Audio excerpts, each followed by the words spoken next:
这是我能看到他的骨头和血管，这到底是怎么回事啊？难道是闭合性骨折，而且刺破了动脉？患者1分钟前呼吸和心率都在加快，血压也在下降。有没有其他外伤？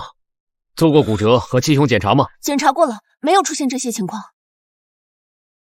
闭合性骨折本来就很难察觉，如果骨折折面在途中刺破动脉，陈老师，刚才在途中有没有遇到颠簸，或者是急刹车？刚才路上是有一些颠簸，不过我检查过，患者身上没有出血点。现在患者非常危险，马上就失血性休克了，快准备止血带和 Rebo 要用的所有东西。小张，你胡说什么呢？什么失血性休克？我们还没查明病因。一个实习医生也敢指挥李主任，还没入院就在这指手画脚。哎，你是如何确定患者将失血性休克的？他右腿有轻微肿胀，结合急救医生说，在途中遇到了急刹车，所以我判断他是闭合性骨折，并且断臂刺破了股动脉。你个实习医生还敢对钱院长卖弄？你以为你是谁啊？哎，他是院长。那你说说，你又是如何断定患者右腿内有内出血啊？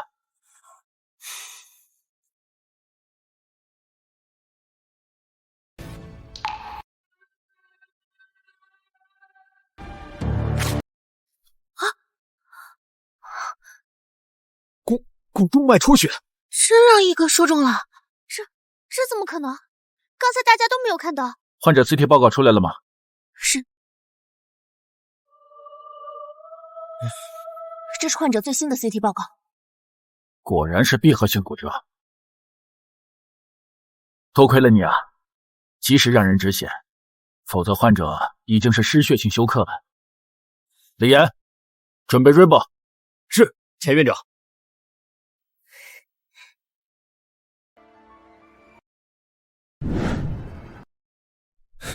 李主任，进针点不应该在这个位置。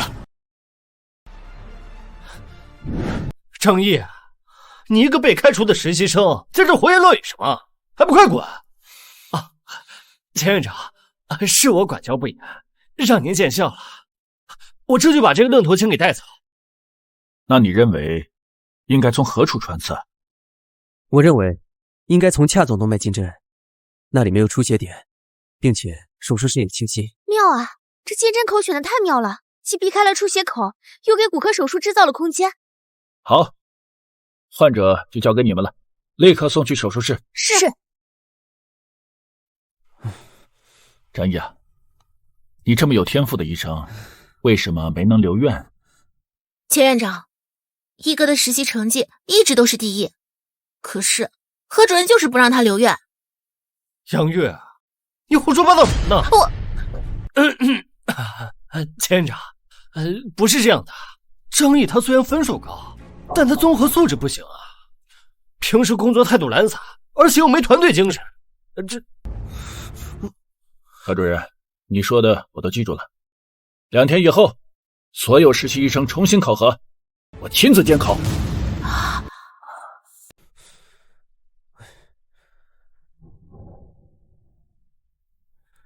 从小城市来到这里，机会太不容易了。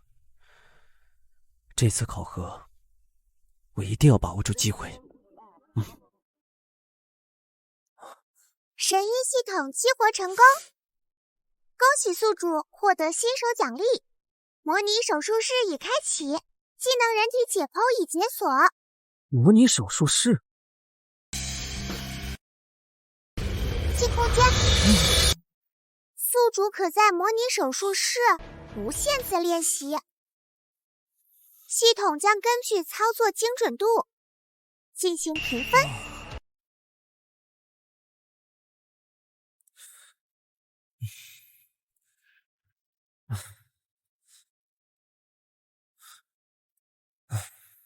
开始吧。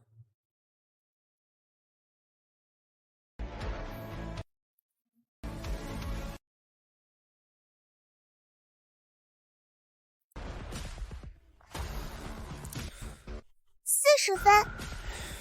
再来。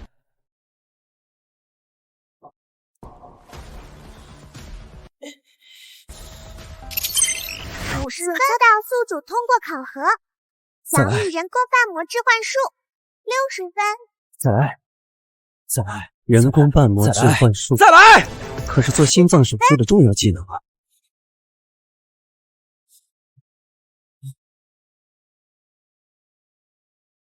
换的时间是静止的，这太神奇了！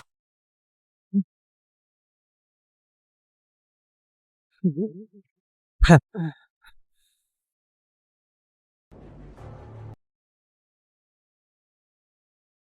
这次考核，前5名才有资格留下来做规培医生。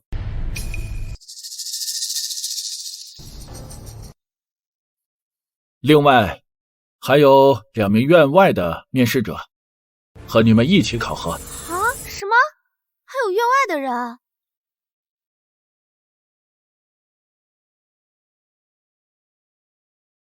天哪，他们看起来很有经验啊，我们怎么和他们比啊？张烨，这下麻烦了。有我。现在考核开始。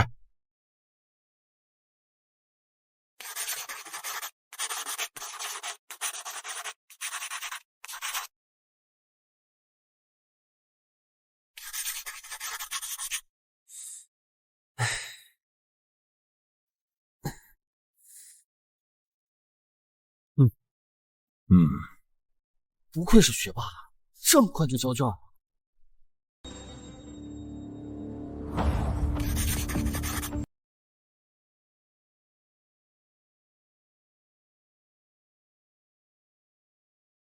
现在宣布考试成绩：李明86分，杨玉85分，陈峰93分。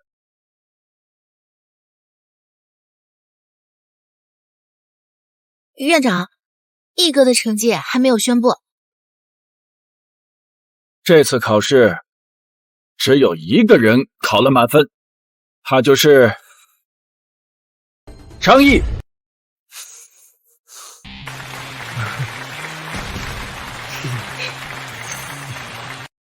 这是第1步，接下来还有第2步，那就是人体解剖。现在考核开始，杨玉，你先来解剖胰腺。我去吧。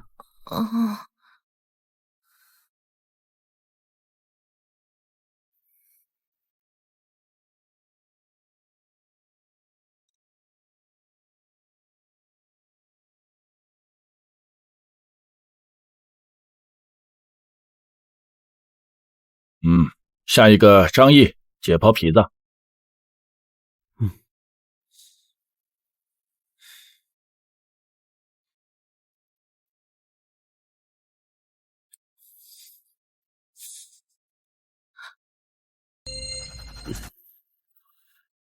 这手法完全不像是一个实习医生啊。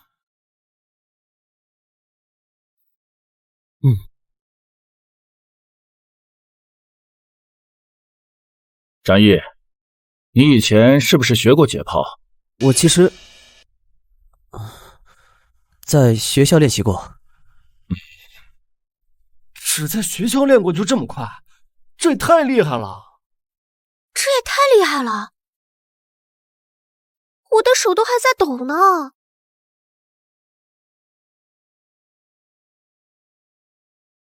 好，考试结束，现在宣布最终成绩。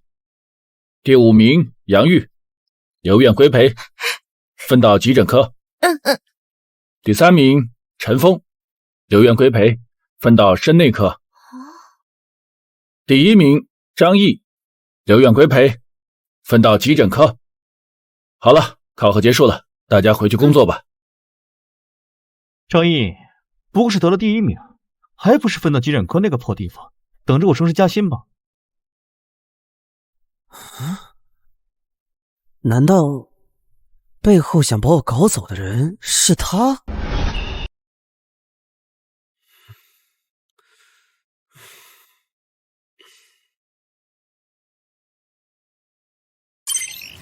检测到宿主通过考核，奖励人工瓣膜置换术。人工瓣膜置换术，可是做心脏手术的重要技能啊。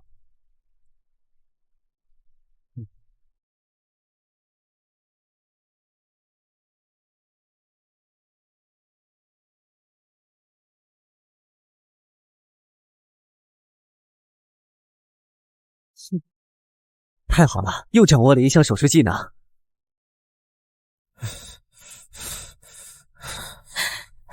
医生，快救救我的孩子！主任，患者在家突然呼吸困难，面色发紫，家属发现后紧急送医。张毅，立刻联系检验科，安排患者进手术室。明白。医生，救救我的孩子啊！放心，孩子各项检查已经出来了，报告一会儿就送过来了。主任，报告。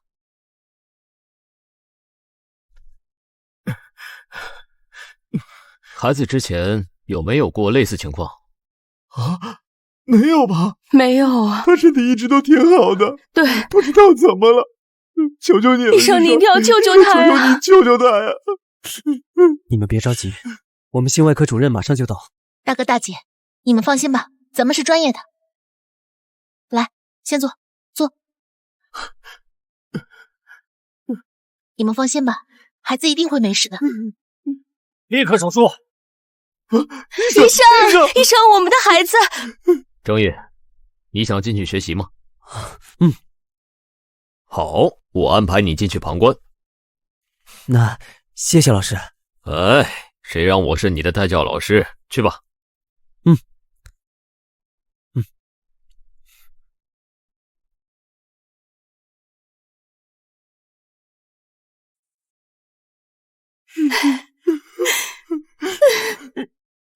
规培医生啊，只能旁观，不能碰任何手术器械，听清楚了吗？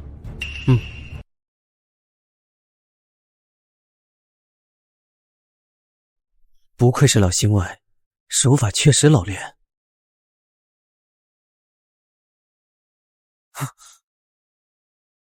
怎么回事？心率血压都在往下掉啊！心跳压力过高，情况危急。我也没有把握，必须立刻汇报王主任。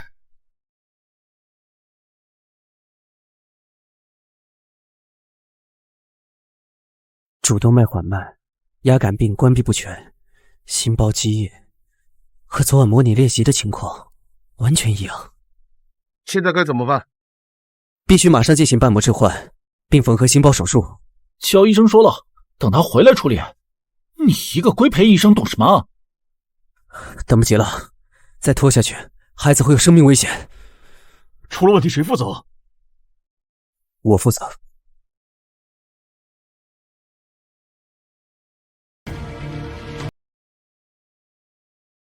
住手！你疯了吗？血压开始回升了，心率也在稳定。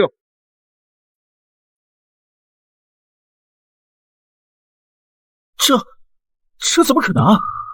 连焦医生都做不到，他一个规培医生是怎么做到的？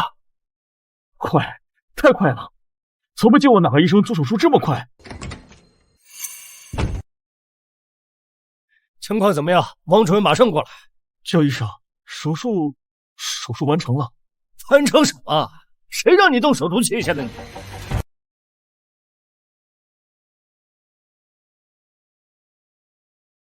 这么完美的缝合，他一个规培医生是怎么做到的？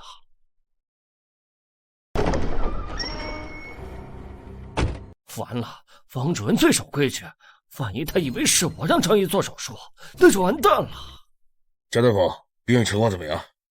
王主任，您来的正好。这个规培医生他没有医生执照，却擅自给病人做手术。我之前明令禁止所有规培医生不准上手术台。你这是自作主张，跟我一点关系都没有。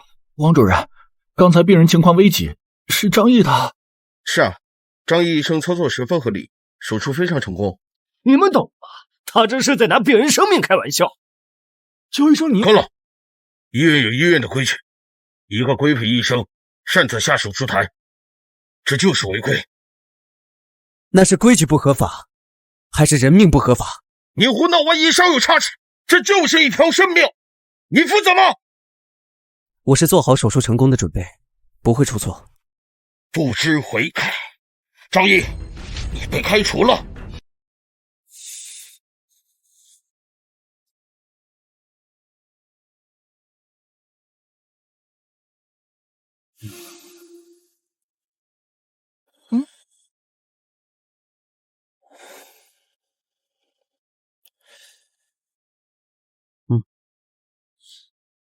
一哥，你这又没下班，你把书给我干啥？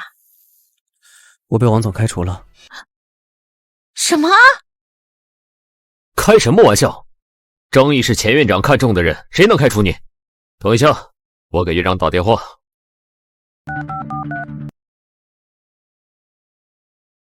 钱院长，有人要开除张毅，你先稳住他。是，我一定留住他，等你过来。到底怎么回事？王明军凭什么开除我们急诊科的人？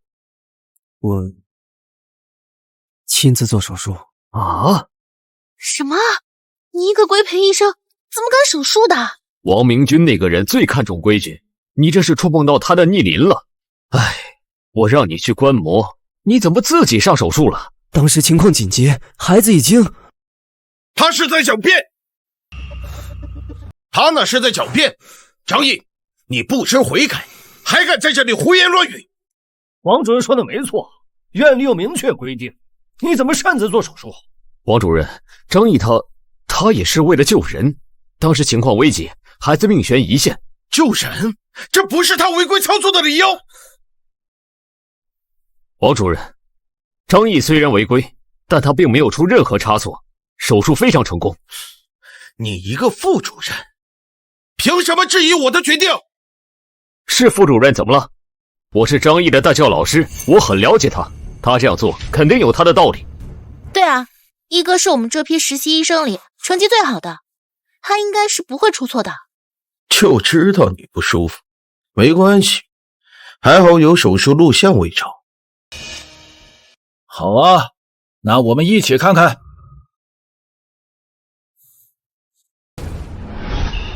好啊，那我们一起看看。张毅，这件事你有什么想说的？虽然违规了，但生命高于一切。作为一个医生，职责就是治病救人，不应该被规矩束缚。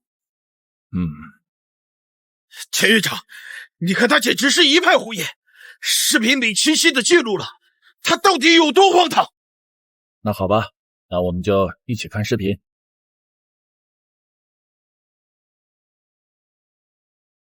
你看，我说的没有错吧？他一个小小的规培医生，居然敢擅自用药，这简直是……这技术简直是鬼斧神工啊！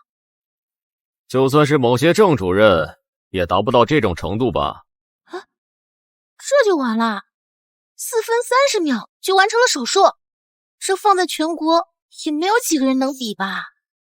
哎，张毅，你好像没有尺子，你怎么判定瓣膜尺寸的？我的眼睛就是尺。那又怎样？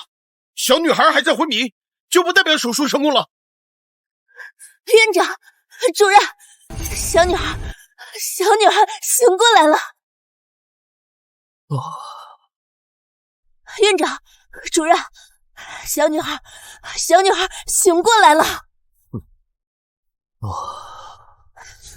小女孩手术时出血过多，导致身体虚弱，是张医生进行了手术，才止住了大出血的状况。目前已经苏醒，一切生命指标都稳定，已经脱离了生命危险。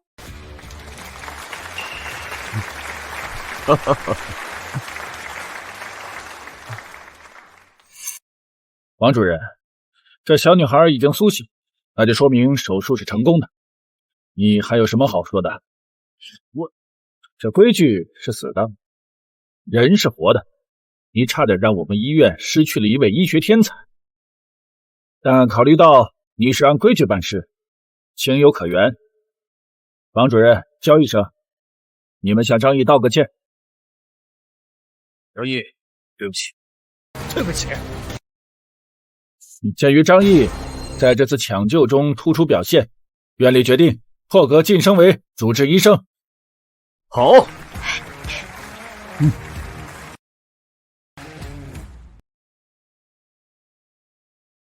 恭喜宿主完成第1台手术，奖励世界级巧手、世界级缝合技术和鬼门13针。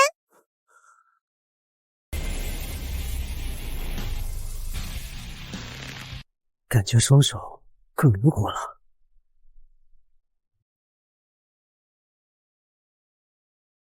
哼，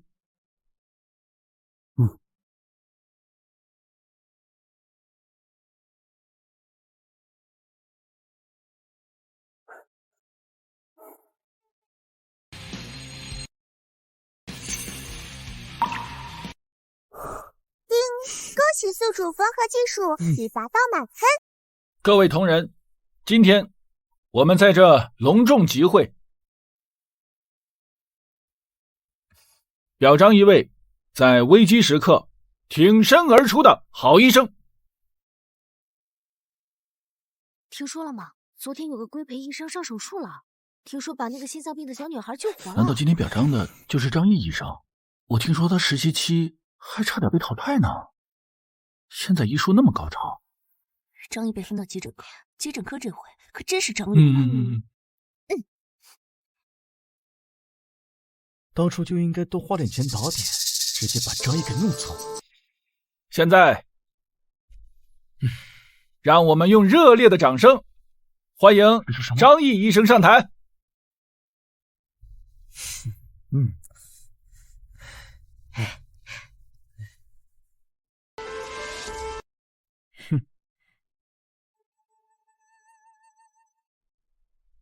张医生，您救了我女儿一命，也拯救了我们这个家庭，谢谢你。这是我作为医生应该做的。孩子还小，术后需要好好休养，回去后一定要注意。谢谢医生。为了表彰张毅医生的出色表现，院委会决定破格晋升张毅医生为主治医生。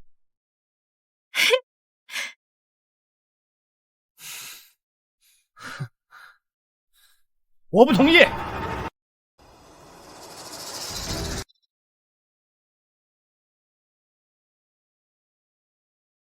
张毅不过是做了台手术，就能破格晋升为主治医生？那我们这些在医院待了这么多年的老医生算什么？这个决定，我何明第一个不服。说的也对，确实有些过了。对，这样晋升速度前所未闻。我们医院的晋升机制向来是凭能力说话，凭张毅的能力，完全能够胜任主治医生一职。何主任，张毅晋升是我们急诊科的喜事。你作为急诊科主任，怎么还帮着外人说话？因为不公平。院长刚才说了，晋升全凭本事。我知道这些规培医生当中有比张毅更有能力，但至今是默默无闻。我当然不服。我大义灭亲，看你们还有什么好说的？你说的是谁？就是他。什么情况啊？是谁啊？他说的是谁啊？张毅，你敢不敢跟陈峰比试一下？不过是台手术，我也能做。你如果不敢比，就说明侥幸成功，不配晋升。张毅，院里的决定不会改变，你可以不比。哼，这场比试我接了。比试内容是小白鼠步步齐全，这是每个医生的必修课，也是最考验基本功的。小白鼠的血管只有 0.03 毫米，比头发丝还细，想要完美的缝合，可没有那么简单。何主任，这也太容易了吧？不如增加点难度。陈峰，你要干嘛？医生做手术讲究手稳，不如把小白鼠放到震动仪上做缝合。放到震动仪上，这不亚于在地震时手术？这成功率恐怕只有1%，这简直是在刁难。哼，一哥，你别听他的，他就是在刁难你。张毅，你敢不敢接？不敢接，就是承认自己是侥幸。我接了。比试开始。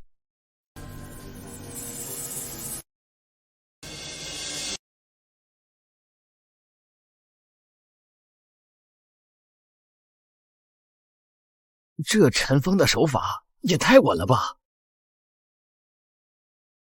太不可思议了，震动这么大，他竟然还这么快。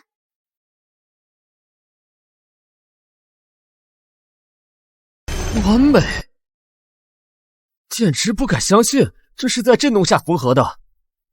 张毅，你虽然也缝好了，但是你这粗糙的针脚和陈峰一比，高下立判。张毅，血管缝合不是敷衍了事，你输。血管缝合也不是绣花，是要把血管的神经接通起来。输了就输了，还敢狡辩？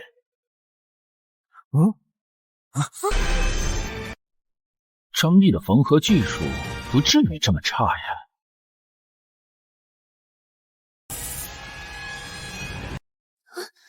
奶奶，奶奶，你要撑住啊，奶奶！医生，我求求你，一定要救救我奶奶啊！她一定不能有事。放心，我们会尽力。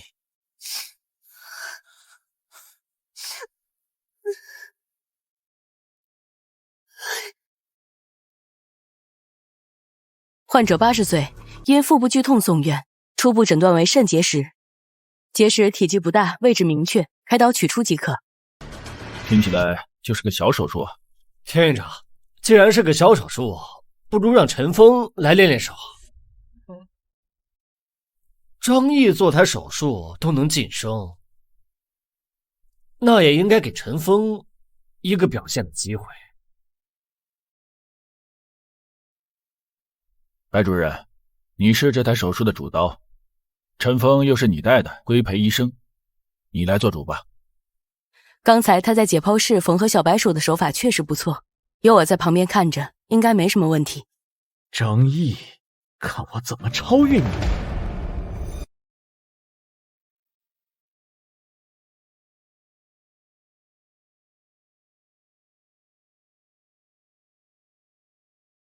怎么会这样？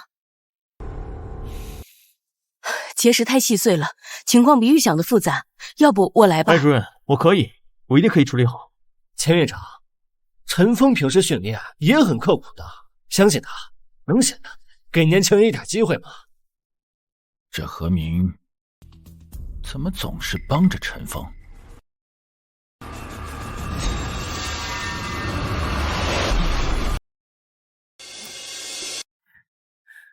这到底怎么回事？白主任，患者血压急剧降低。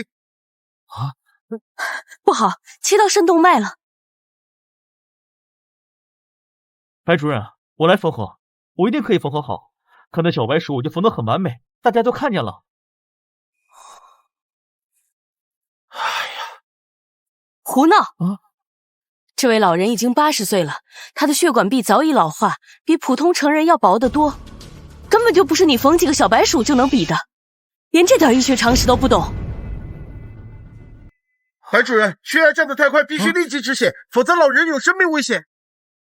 你下刀太深了，现在缝合需要时间。杨玉，立刻通知血库，加急送血过来。白主任，血库已经没血了，已经从别的医院再调了，但至少需要5分钟。来不及了，老人气血本来就少，刚才又溅射了这么多血，恐怕挺不过5分钟了。钱院长都没有办法了，看来这个老人可能要没了。这一场手术我来做。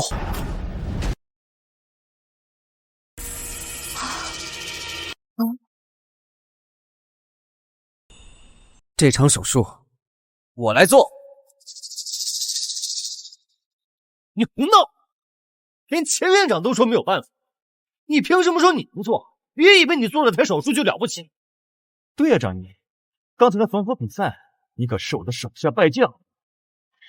这个时候守在这里指手画脚，我没输，而且我有信心缝合好血管。那只心脏骤停的小白鼠，在他手中竟然活过来了。或许他真的能。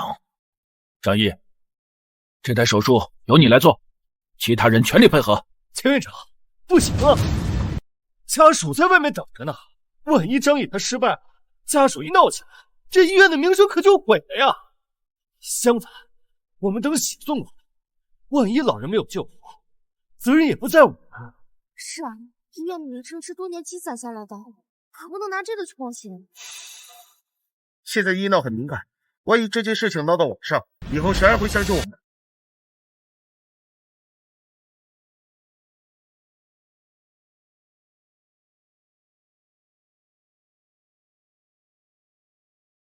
家属，病人情况很严重。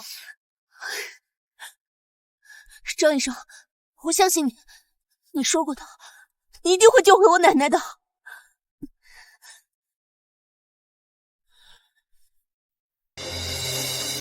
病人家属已经同意了，没什么好说的了。张毅，开始手术。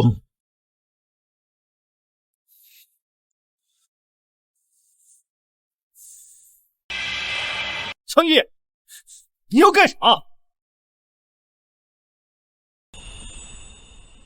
你干嘛？你是要谋杀吗？我必须先给老人止血，才能争取时间缝合血管。你打算怎么做？先控制住血压，让他的泵血速度慢下来。这已经是一位80岁的老人，心脏已经很微弱，一旦处理不好，就会立刻死亡。你凭什么说你能够控制好心脏？凭经验。经验？你一个规培医生，你有什么经验？不，何主任，你忘了，张毅刚刚做了一台心脏手术，这就是经验。张毅，开始。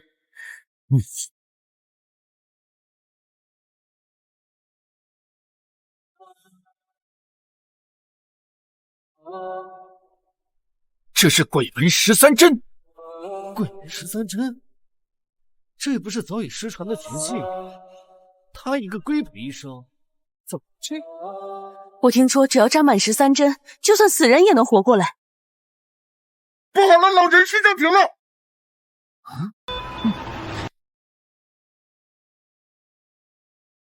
你这个杀人凶手！他没死，他现在是假死状态，现在只差最后一针，只要扎上去，他就能活。你还在这里狡辩，分明就是你害死了老人。张毅，你完了！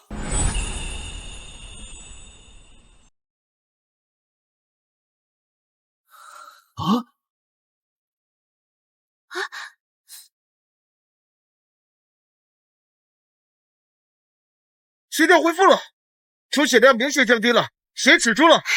真的是鬼门13针，活了一个。现在只是暂时控制住了心压，必须尽快缝合好血管。我现在需要2名有经验的助手，我来做医助。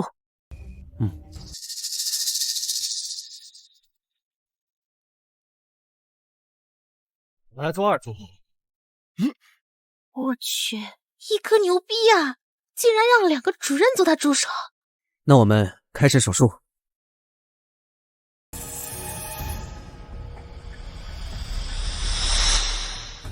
这速度，这手法太快了！缝合的太完美了吧，简直是艺术！现在开始拔针，麻醉师随时关注病人的各项指标。是，张医生。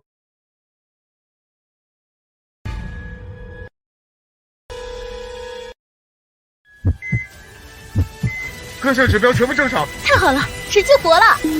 是医啊！白主任，接下来开始取结石。是，张医生。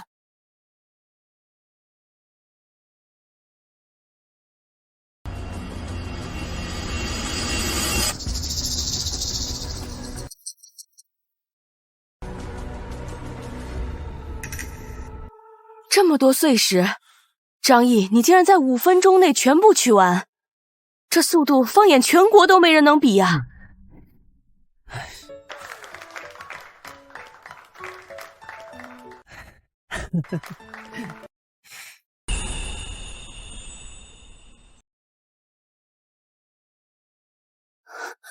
奶奶，医生，我奶奶手术很成功，休养几天就能康复了。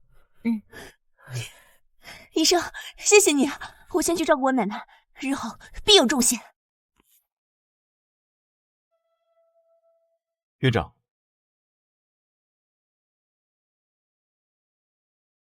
站住！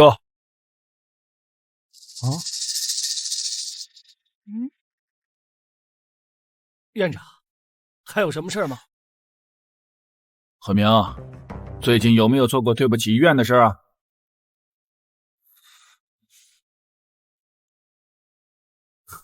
院长，您说什么呢？我何明做事儿向来坦坦荡荡，可从来没有做过什么亏心事儿。没有？那你看看，这就是你多次收受陈峰贿赂的证据，目的就是要赶走张毅。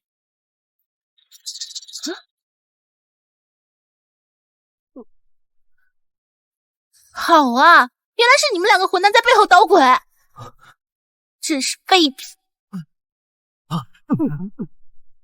院长，我错了，我求求你，再给我一次机会。从现在起，何明、陈峰，你们2个都被开除了。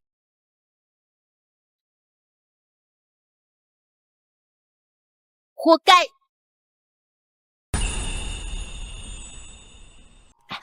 看了昨天新闻了吗？听说了没？最近最热的话题，林氏集团的总裁林氏集团是个超级大美女。林氏集团跟我们的合作，林氏集团放眼我们整个市，那都是数1数2的。手术都做不完，做梦啊！大家安静一下，林氏集团捐赠仪式现在正式开始，有请林氏集团总裁林巧儿女士上台。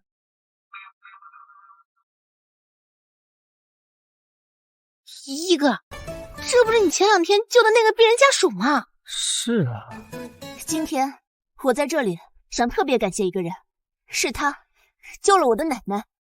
为表达谢意，我林氏集团决定向医院捐赠5000万的医疗设备，而这个人，他就是张毅。张毅医生，谢谢你。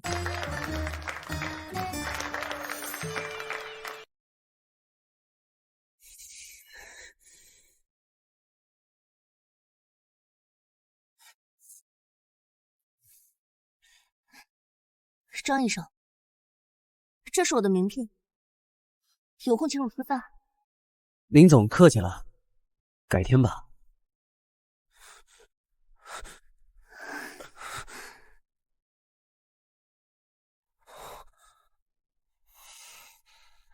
张医生，我这个人喜欢的东西会主动争取。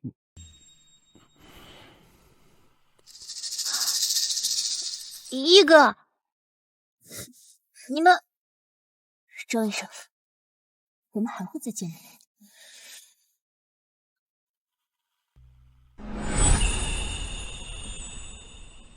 李主任，恭喜你升任急诊科主任，我以茶代酒，敬你一杯。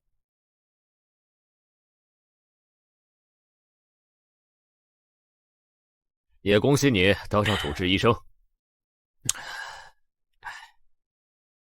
张毅，接下来可以重新选择科室。你想好去哪儿了吗？还没想好。李主任，怎么了？张毅，你知道为什么往年到院的实习医生都由何明负责吗？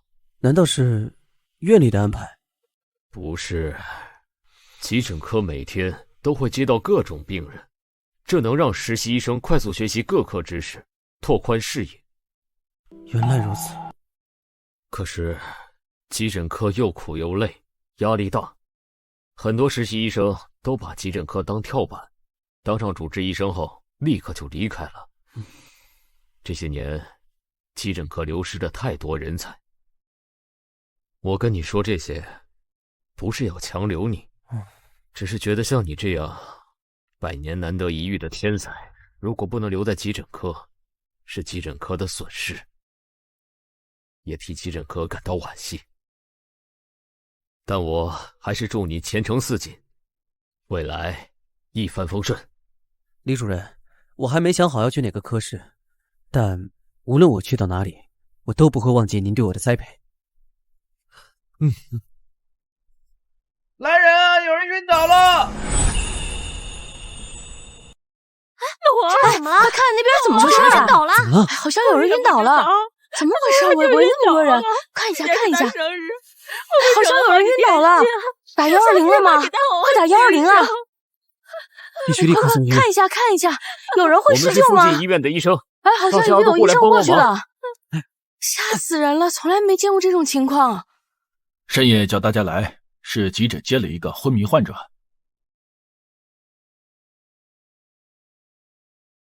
急诊科做各项检查，但却查不出病因。目前患者已经送去 ICU， 现在需要各位会诊一下。秦院长，患者家属说患者时不时头疼，但去医院检查不出原因，所以以为是劳累所致，没有在意。您坐下，一起看看片子。这片子看起来也没有什么不正常啊。是啊，各项指标都很正常，也没有颅内出血，也没有颤位性病变，怎么就突然昏迷？对。你看这儿，你从这个角度看，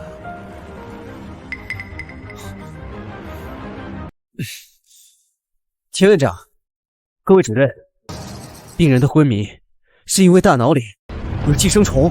寄生虫？张医生，寄生虫这么明显，我这个脑外科主任看不出来吗？就是，不管是验血还是 CT， 都没有查出寄生虫的迹象。张毅，你这有点胡说吧？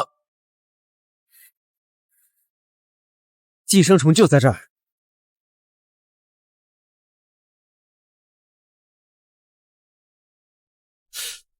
什么都没有啊！这里有个极其微小的阴影，那就是寄生虫。哎，你别说，还真的有那么一点点。张毅，你的眼神太牛了，这都被你发现了。阴影不代表一定就是寄生虫，也有可能是细小的肿瘤。我建议立刻给这患者做增强 CT 和脑核磁共振，进一步确诊。好，就按李主任说的办，马上去安排。秦院长，这是最新的增强 CT 和脑核磁共振结果，把它投到屏幕上。那阴影怎么好像换了位置？肿瘤的位置不会变，但阴影的位置变了，那它一定就是寄生虫。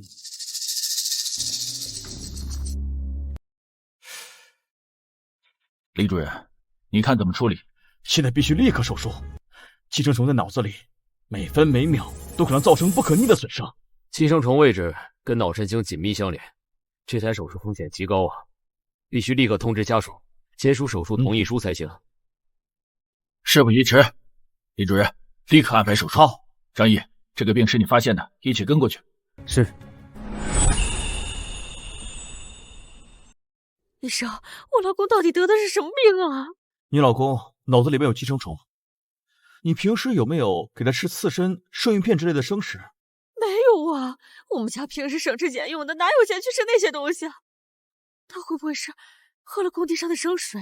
他说水龙头里的水不要钱，平时他渴了就直接喝，我劝他少喝点，他不听啊。应该就是这个原因，寄生虫幼虫进入体内，然后通过血液循环进入大脑。现在必须立刻手术，否则有生命危险。能不能不做手术，可吃药把虫子弄出来呀？不行，寄生虫已经深入脑神经，吃药已经没办法彻底清除，必须手术。那手术要多少钱啊？大概需要10万块。10万？我上哪儿去弄10万块钱啊？大嫂，你先别急，钱的事情我们可以想办法。现在最重要的是救人。是啊，现在救人要紧。你不签字，我们没办法安排手术。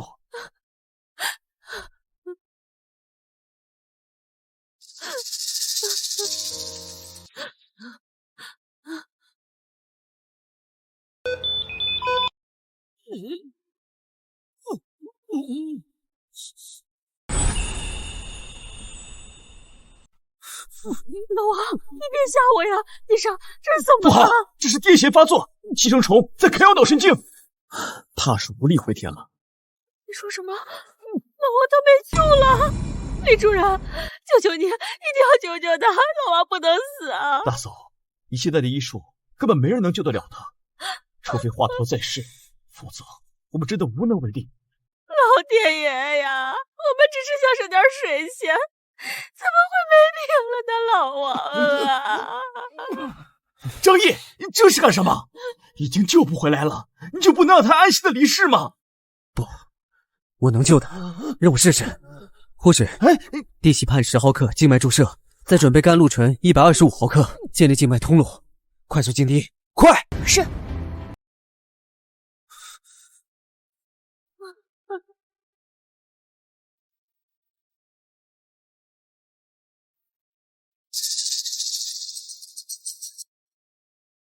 啊！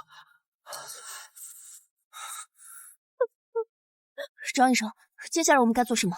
接下来就看他自己的意志力了。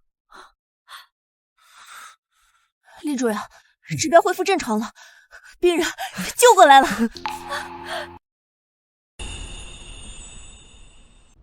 医生，谢谢你，谢谢你救了我家老王的命啊！你是我们家的大恩人呐！快起来，别这样，这是我应该做的啊！刚才的情况下，张医生还能这么冷静的处理，真是后生可畏啊！怎么样，我们急诊科的人不赖吧？现在命暂时是保住了，但是病人什么时候能醒过来，还是个未知数。医生，求求你，一定要救活他呀！他要是死了，那我也不活了。钱，医生，只要你们能救活他，哪怕我去卖血，也会把手术钱凑够的，求求你们了呀！你先别急，现在其实还有一个办法。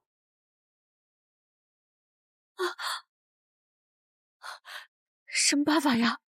病人昏迷是因为脑部被寄生虫压迫神经，手术把寄生虫取出来，他就能醒过来。张毅，你疯了！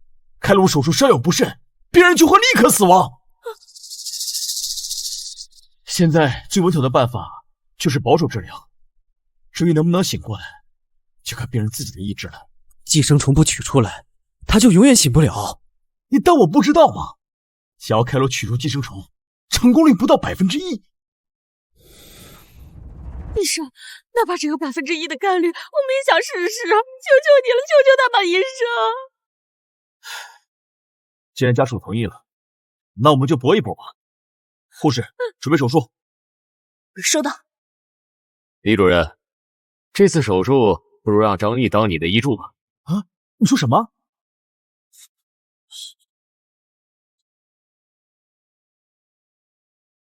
李主任，张毅刚晋升主治医生，这足以说明他有这个能力。的确，是张毅最先发现了寄生虫，而且刚刚也是他把病人从鬼门关拉了回来。看来这小子还真有两下子。好，这次手术你来当医助。那就谢谢主任。老师，谢谢你给我这次机会。小张，虽然你之前做过手术，但开颅手术跟其他手术的难度根本就不是一个级别的。让你当医助也是希望你能多多学习。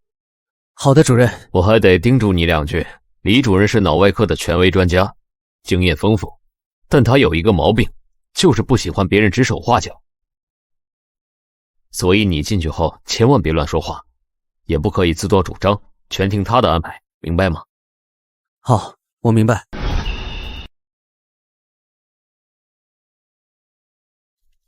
这次手术首先要确定寄生虫的位置，这样才能尽量避免误伤到其他脑神经。张毅，你把 CT 报告拿过来。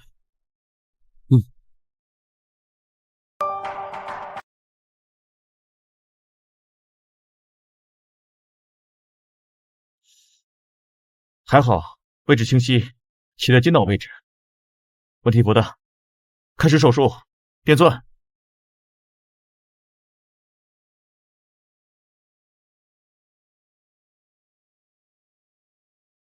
奇怪啊，片子明明显示是在这里，怎么不见了？难道是寄生虫又跑了？那能不能从其他区域找？不行，如果轻易触碰大脑其他区域，会造成不可逆的伤害。可要是找不到寄生虫，病人大脑就会被啃食掉。不好啊！病人生命体征发生变化啊！如果不把寄生虫给取出来，就会有生命危险。可是要是误伤其他区域，会立刻造成病人脑死亡。寄生虫在这儿。啊？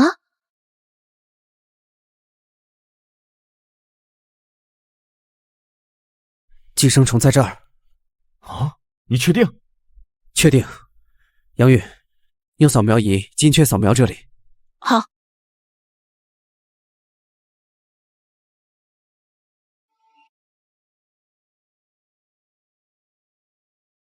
哎，真的在这里！一哥，你真厉害！我怎么都找不到寄生虫的位置，他居然能直接指出来，难道是巧合？不，这不可能！一哥，还好这次手术有你，这次病人有救了。不行，再这样下去，我的权威会受到质疑。还用你说？你以为我不知道在哪儿吗？不好，寄生虫又跑了！不好，寄生虫跑到了左脑半球上了，没有人可以从这个区域把寄生虫取出来。可要是不取出来，他的左脑就会直接死亡。我可以把它取出来。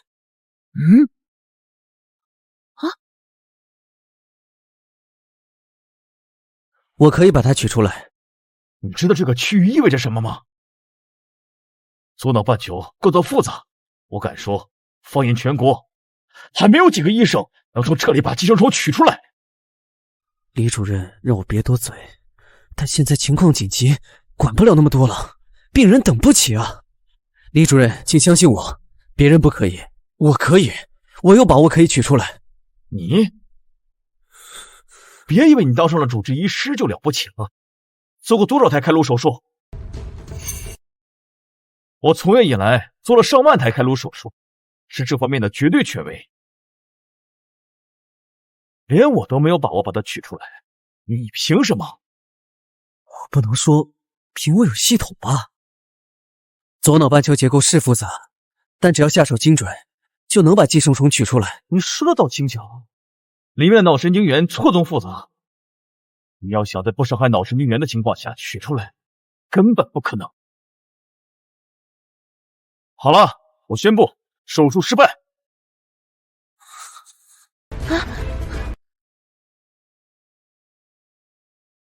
强行取出寄生虫，必然会破坏病人的脑神经，病人会当场死亡。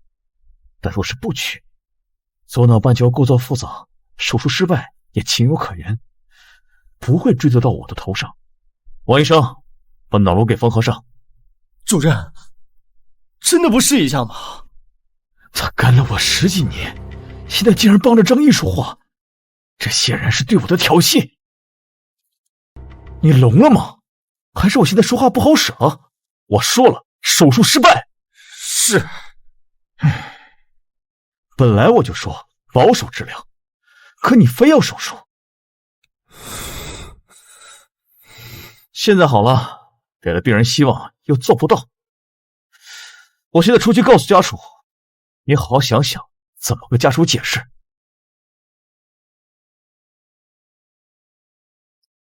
作为医生，只要还有一线希望，都要尽力抢救。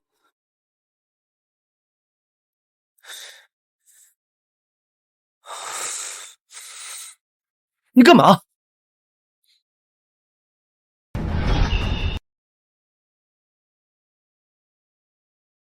你难道要私自做手术？寄生虫已经钻进左脑半球，现在必须马上手术。主任已经说了，手术失败了。你要是强行做手术，到时候怪罪下来，谁担责啊？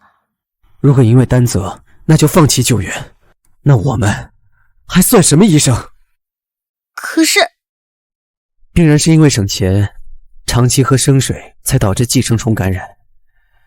而今天是他的生日，老两口子想着庆祝一下，才敢吃一顿烧烤。难道你们想今天让他的生日变成忌日吗？作为医护人员，救人本来就是我们的天职。一哥，我相信你。行，张医生，我给你当助手。好。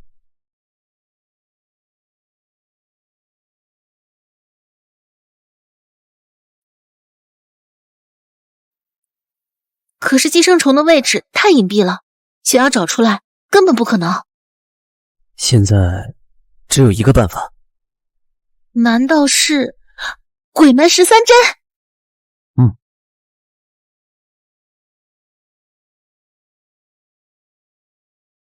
就用鬼门13针。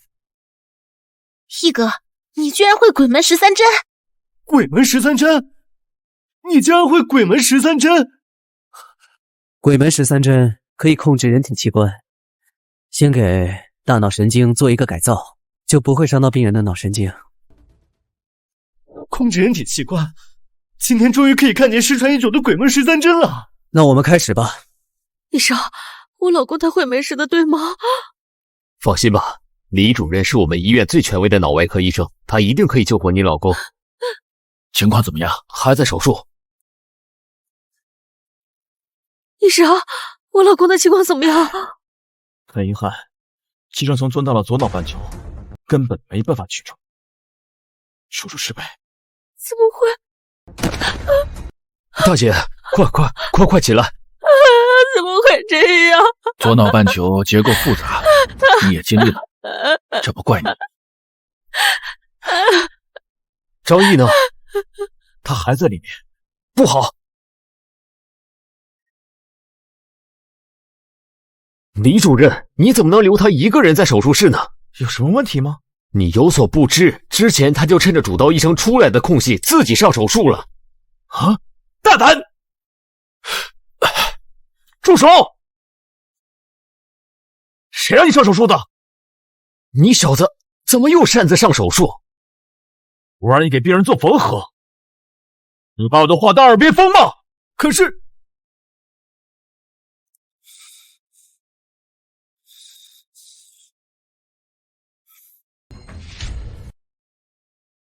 寄生虫取出来了。哦，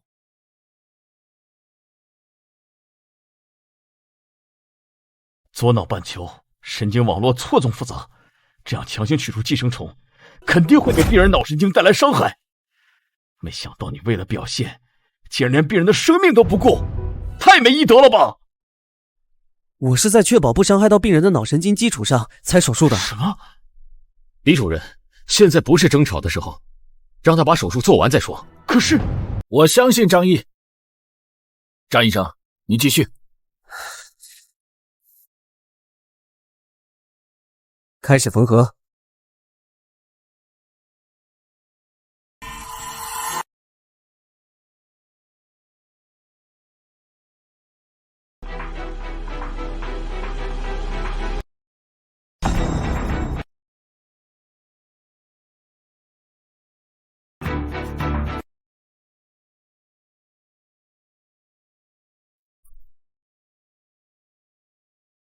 再来，再来，再来，再来，再来！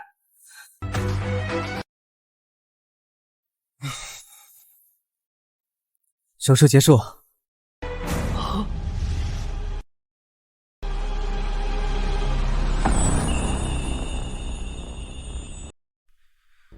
手术结束。把病人推回 ICU 病房间，并且密切关注，有情况随时联系。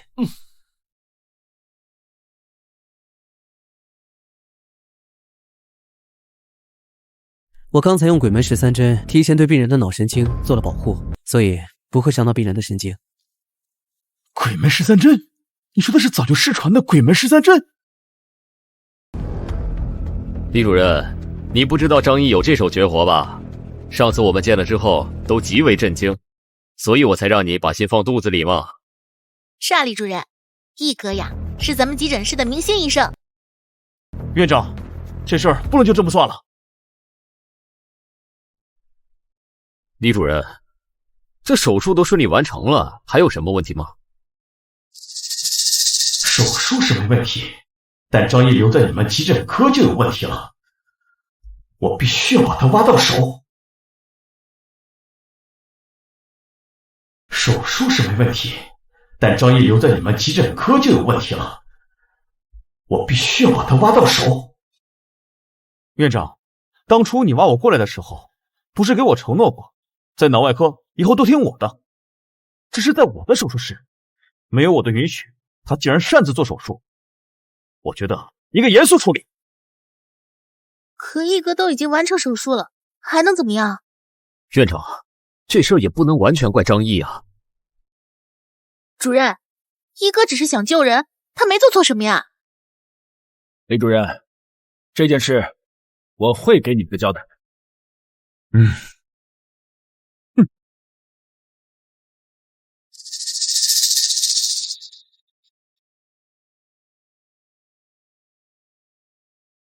易哥，你的开颅手术做得那么好，脑外科主任还要刁难你，实在是太可恶了吧？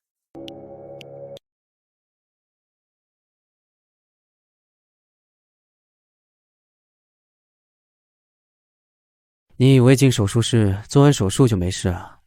没那么简单。你以后当主刀的时候，有人让你干嘛你就干嘛，千万别像我啊，自作主张。我才不呢！话说易哥，你都做了3、4台手术了，我什么时候才能主刀啊？不过也不知道院长会怎么办。主任，怎么办啊？张毅，这次李主任可能不会善罢甘休啊。哎，李主任怎么了？他有那么可怕吗？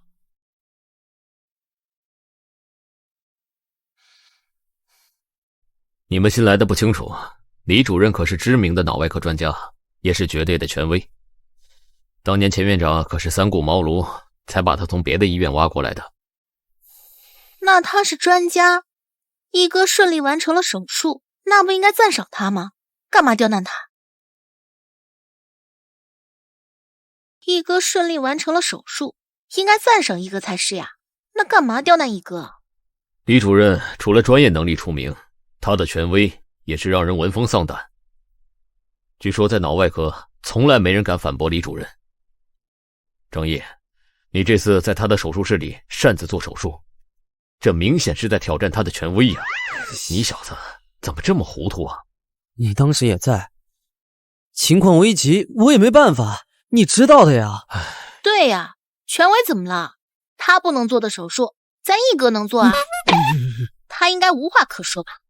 我当然知道，你们还没意识到这个事情的严重。归根到底，还是张毅违规做手术，还动摇了李主任的权威，搞不好是要被开除的。没那么严重吧？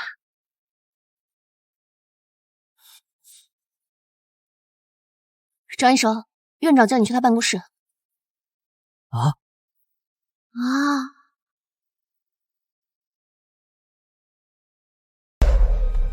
你知道是什么事情吗？好像跟刚才张医生做手术有关，具体我也不清楚。真是怕什么来什么。主任，这可怎么办啊？张毅，一会儿过去之后，第一时间给李主任道歉，等他气消了，一切都好说。我知道了。刘护士，你先上去，我一会儿就上来。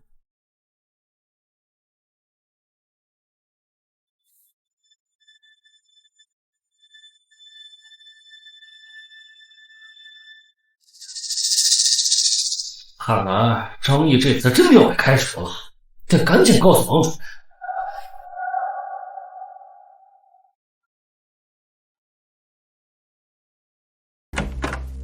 主任，好消息！张毅又擅自做手术，脑外科李主任到院长那告状去了，说是要开除他。什么？张毅又擅自做手术，脑外科李主任到院长那告状去了，说是要开除他。什么？王主任，上次张毅让我们丢尽脸面，他要是真被开除了，以后看急诊科的人还敢不敢那么嘚瑟？张毅虽然做事鲁莽，但确实是难得的好苗子。本来还想趁他选科室之前，想办法把他搞到我们心外科来，现在就闹了这么一出，不行，无论如何也要把他保下来。我懒得跟你废话。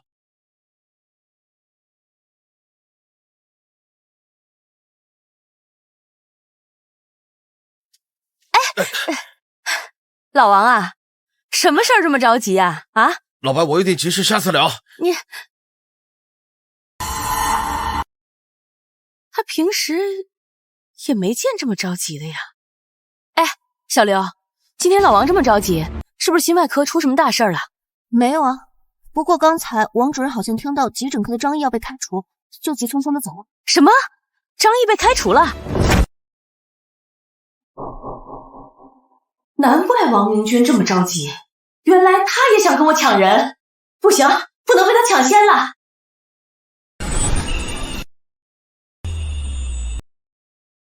秦院长，我从业这么多年，还没遇到过哪个医生敢在我的手术室里擅自做手术的，这简直是胡闹！哎，秦院长，当时情况紧急，救人要紧，而且我是在有把握的情况下才手术的。院长，李主任，张毅是为了救人，而且之前啊，他有一定的手术经验。那些小手术怎么能跟开颅手术比？开颅手术的复杂程度比你们想象的要难得多。是，可最后手术不是成功了吗？病人也没事。李主任，不用把事情弄这么大吧？那是他侥幸。院长，张毅擅自做手术，严重违反了医院的规定，必须严办。这李主任是吃了火药了吗？脾气这么大。李主任，好，别说了。按照我们医院的各项规定，应该立刻开除张毅。李主任，你觉得呢？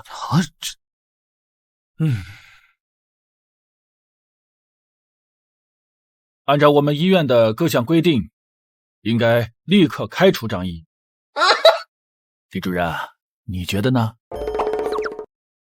不会吧？我刚当上主治医生，难道这么快就要被开除了？院长，张毅也是救人心切，情有可原，能不能别开除他？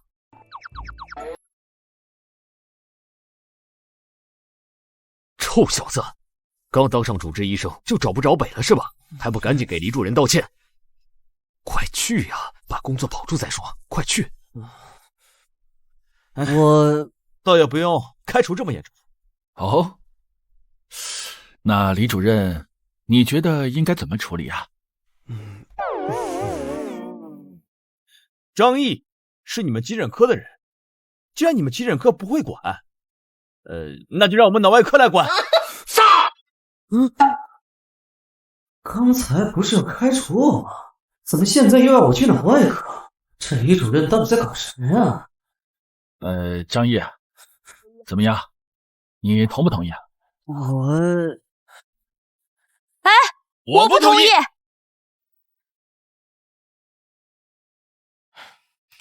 王主任，白主任，你们俩怎么来了？院长，上次张毅那台纤心手术非常成功，他是学心外的料啊，要不这样，让他来我心外科，我亲自教导他。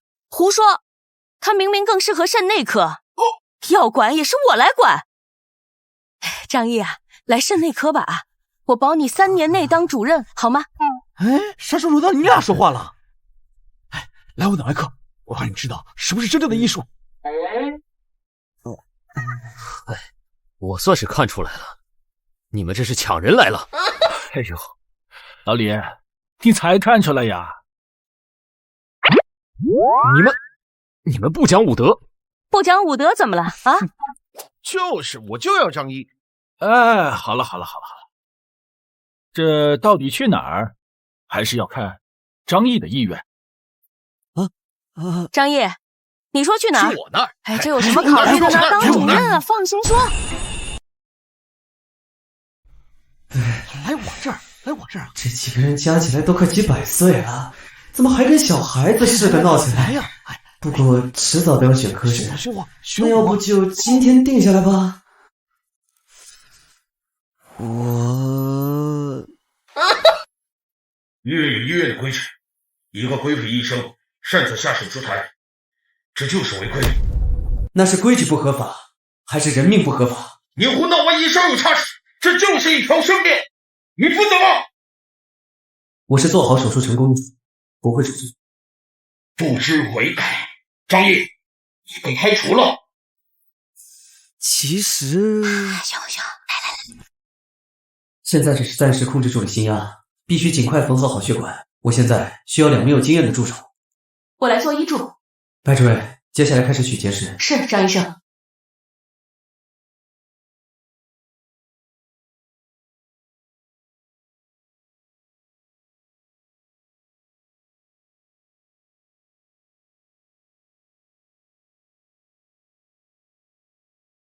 张毅，你竟然在5分钟内全部取完，这速度放眼全国都没人能比呀！觉得，张医生，寄生虫这么明显，我这个脑外科主任看不出来吗？没想到你为了表现，竟然连病人的生命都不顾，太没医德了吧！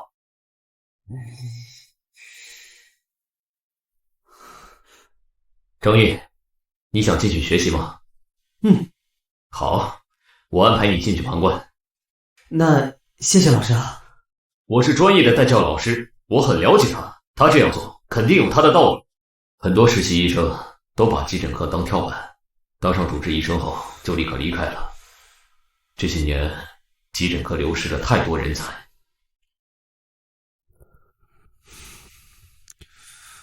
李主任对我有知遇之恩，这份情谊不能忘。钱院长，我想好了，我要留在急诊科。啊？我想好了，我就留在急诊科。张毅啊，你可要想清楚，这科室一旦定了，是轻易不能换的。是啊，张毅，这急诊科的工作强度啊，那可是全院出了名的高啊，你不想轻松点吗？就是，我们心外科的工资和绩效，那可是比急诊科高出不少啊。你留在急诊，是不可能成为真正的专家的。你们说的这些，在我的系统面前都是浮云啊！急诊科每天接诊量巨大，我觉得那更需要我。说得好，我们当医生的哪里有病人，我们就应该出现在哪里。几位主任啊，既然张毅已经做了决定，我们就应该尊重他的意愿。好了，就这样，张毅继续留在急诊科，你们回去工作吧啊！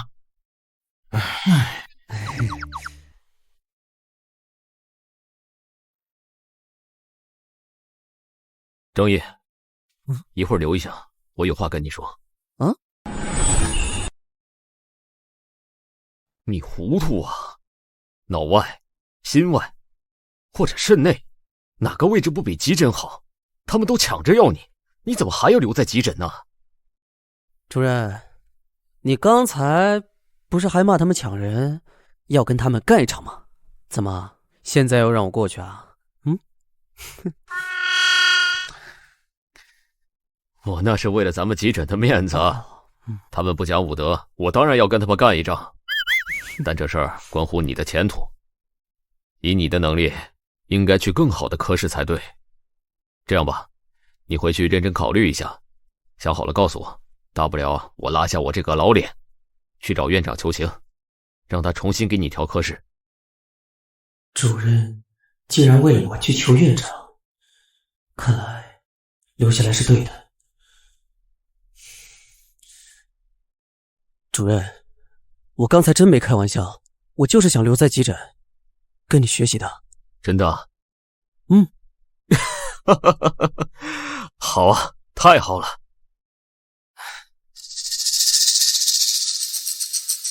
张毅，你愿意当我的徒弟吗？其实我早就有收徒的想法了，只是一直没找到合适的人选。不过现在我找到了。承蒙主任厚爱，要是主任不嫌弃，我当然愿意。好，从今以后你就是我李岩的弟子。要是有人敢欺负你，为师替你出头。好，师傅。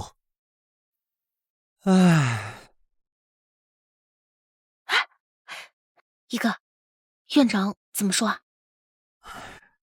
他们说要开除。你这么厉害，还要开除你？不行，我要找院长理论。不过脑外的李主任说了，算了，让我留下来。我就说嘛，道歉就没事儿。不过他们还有一个条件。什么条件啊？就是让我去脑外。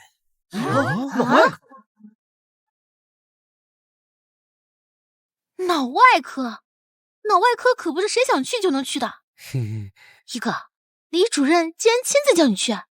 我就想去脑外，可是人家不要我。还得是咱一哥，靠实力说话。不过肾内的白主任和心外的王主任，他们不同意呀。为什么？这关他们什么事儿啊？就是，这跟他们有什么关系啊？因为啊，他们都想让我去他们的科室。你是说3个科室抢着要你？我的老天爷，上天怎么这么不公平啊！一哥被大佬抢着要，而我还在当你的助理。一哥有颜有才，医院有史以来还是没有哪个医生第一次被3个科室同时抢呢，简直是我心目中的完美男神。可是一哥马上要离开急诊了，以后想见到一哥就难喽。对了，一哥，你要去哪个科室啊？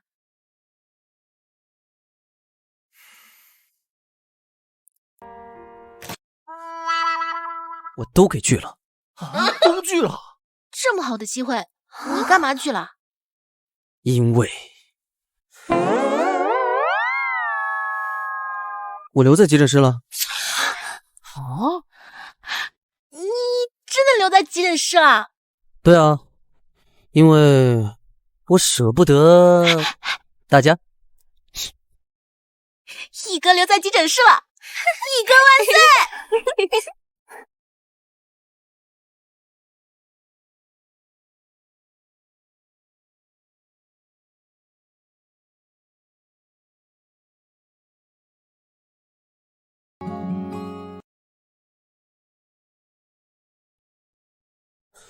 哪里不舒服？医生，我儿子近3个月很是奇怪，老是腿脚发麻没力气，有时候想抬手都抬不起来。医生，我儿子该不会是得了什么不治之症吧？别急，先问诊清楚再说。平时会不会一觉醒来起不来床？对，就是这样，感觉像鬼压床似的。四肢无力的时候有没有抽搐？体重减少没有？不知道。好像有，这就脸上肉明显少了。拉肚子没？经常拉。一哥这是确诊了？我啥也没看出来啊！我跟一哥的差距咋这么大？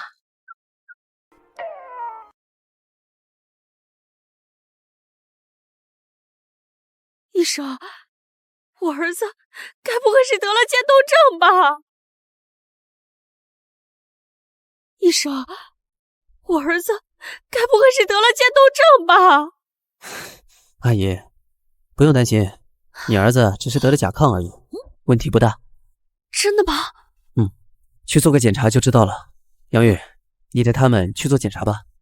一哥连检查都没做，就知道是甲亢，这也太自信了吧！好，跟我走吧。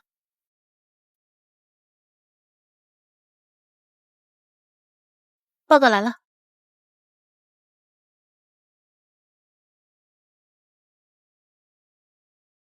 确诊了，是甲亢。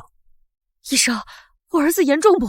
他这个算轻症，平时多吃些海带、蘑菇这些富含钾元素的食物，自然就好了。啊，谢谢医生。啊，没事。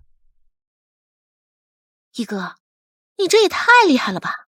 都没有检查，你就确诊他是甲亢了？这很难吗？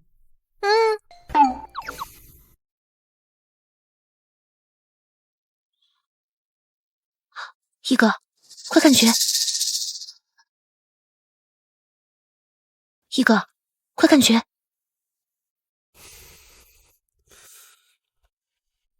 欢迎林氏集团总裁林巧儿加入我们这个大家庭。巧儿是我带的研究生，最近需要到医院去临床学习。要是去到你们谁在的医院，要多照顾你们的师姐。大家好，我是林巧儿，以后还需要大家多多指教。欢迎师姐。师姐好，期待见到师姐。不是吧，林总竟然成了我们师姐了？张医生，我们还会再见的。这也太巧了吧！一哥，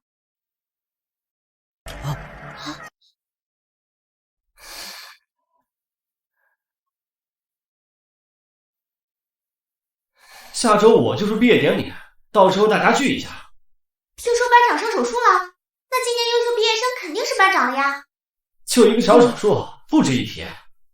又在那装，以为做个手术了不起啊？你们俩先停一下。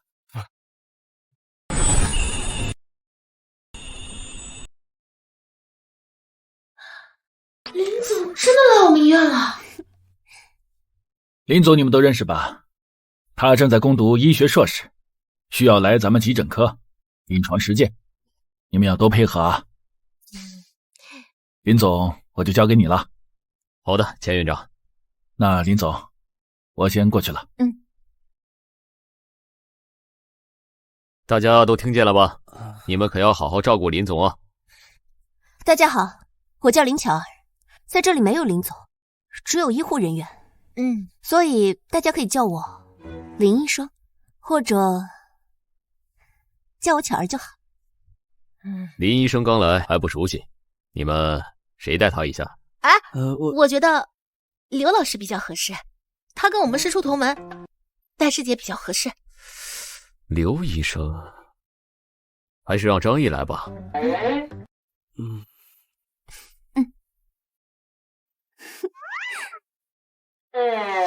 为什么让他带？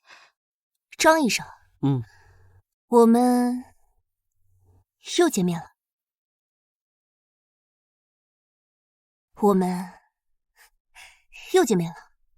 真巧啊！一点也不巧。我不是说过吗？我们还会再见面的。我可是特地来这临床实践的。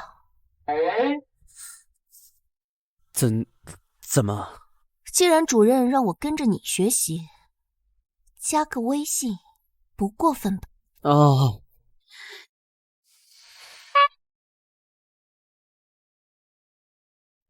现在我们也算是师出同门了。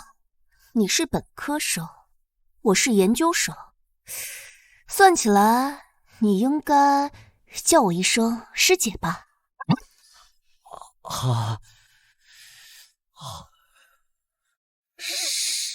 师姐，我扫你吧。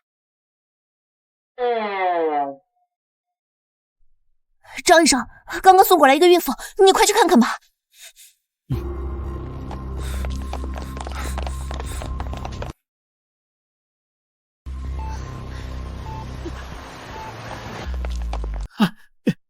医生，你们快看看，我媳妇儿怎么了？好痛，我快要生了。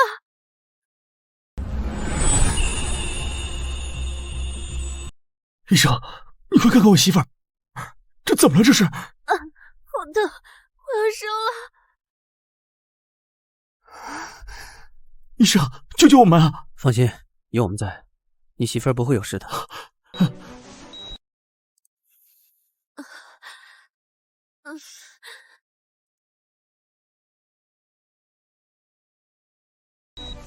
还好羊水没破，放心，应该不是要生了。太好了，那医生，我媳妇突然肚子特别疼，这是不是孩子出问题了？别着急，先做个检查。杨玉，先带孕妇做个 B 超和抽血。好，来，一哥，报告结果出来了。检查结果是阑尾炎。阑尾炎？可孕妇已经怀孕6个月，如果不解决掉这阑尾，可能会导致先兆流产或早产。流产？如果严重，可能危及生命。危及生命！医生，你要帮帮我们啊！只能手术把阑尾割掉。好，我们都听你的，医生。我不要手术，不行，我不要手术，不行。您放心，割阑尾只是个小手术，没事的。做手术要打麻药，我好不容易才怀上这个孩子，我不要。你如果不手术，可能会危及生命的。医生，求求你，我想保住孩子。你看有没有什么办法不做手术，或者不打麻药呢？不行。怎么可能？不打麻药你会痛死的。张颖，你想想办法，不能眼睁睁看着一个妈妈失去孩子。孕妇要保，孩子也要保，难道就没有两全的办法吗？医生，你别听我老婆的，我们保大人。您放心，我们医生的宗旨是无论在什么情况下都会保证孕妇的安全。我不要，我要孩子。媳妇儿，听医生的啊，没事儿，孩子没了就没了，咱们大不了咱再要一个，好吗？你对我们真的很重要，没有你我不行的，可是我不想失去孩子，他已经在我肚子里这么久了，他前几天还踢我，我不想失去他。医生，怎么办？你还有办法吗？放心，我们一定会想好办法的。相信他，他一定有办法的。怎么办？该怎么办？检测到宿主面临艰难抉择，奖励世界级阑尾技术。没想到这次竟然不用模拟练习就能学会技能。我现在掌握了世界级阑尾技术，不仅能熟练做阑尾手术，还学会了所有阑尾的专业知识。我一定能想到解决办法的。要让麻药对孩子伤害降到最低，最直接的办法就是控制麻药剂量。对了，可以选择局部麻醉，这样就能把剂量控制到最小。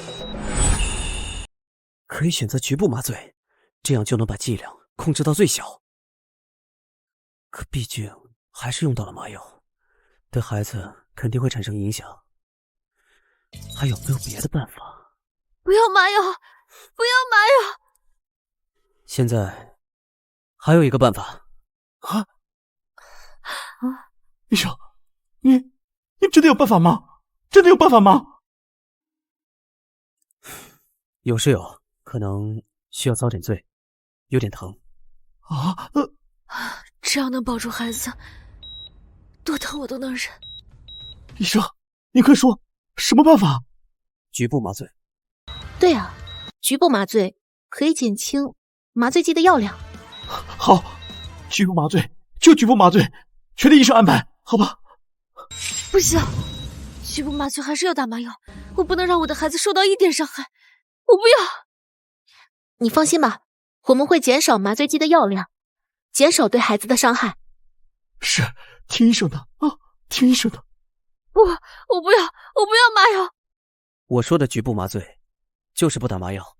什么？我说的局部麻醉，就是不打麻药。什么？什么？啊？不打麻药？哪有手术室一点麻药都不打的？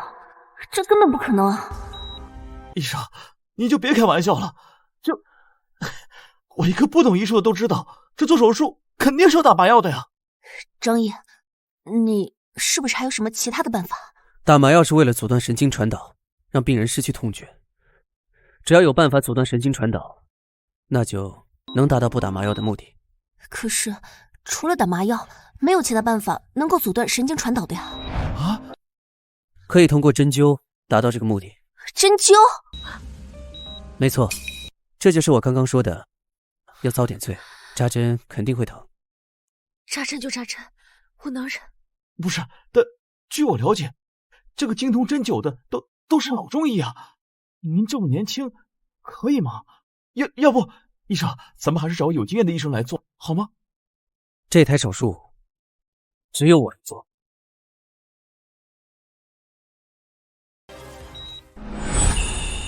这手术只有我能做。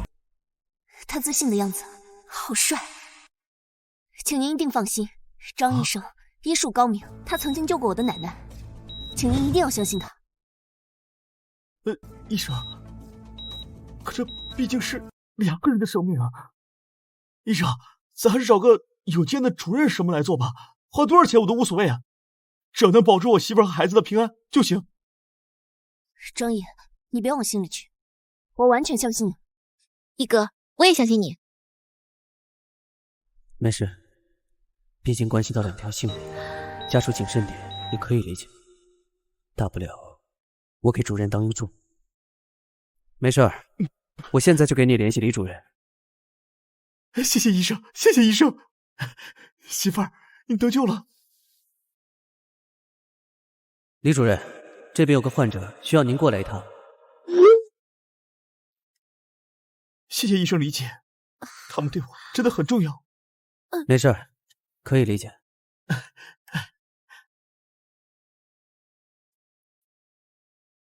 主任，主任，主任，病人怀孕6个月，急性阑尾炎，需要马上手术切除。主任，张医生说只有他才会用针灸做局麻手术，但是我们还是想请您来做。针灸？对。你是想？没错，鬼门13针。什么？鬼门13针？这早就失传了呀！张毅竟然还会这个，好厉害！他说的没错，这手术真的只是他一个人能做。这真的吗？可是……这样吧，你要实在不放心呢，一会儿手术我给张医生当医助。什么？您一个主任医师，给他当医助？主任，其实可以。啊？你有所不知，张医生说的针灸局麻，是他们家传的针灸秘方，还真是只有他一个人会。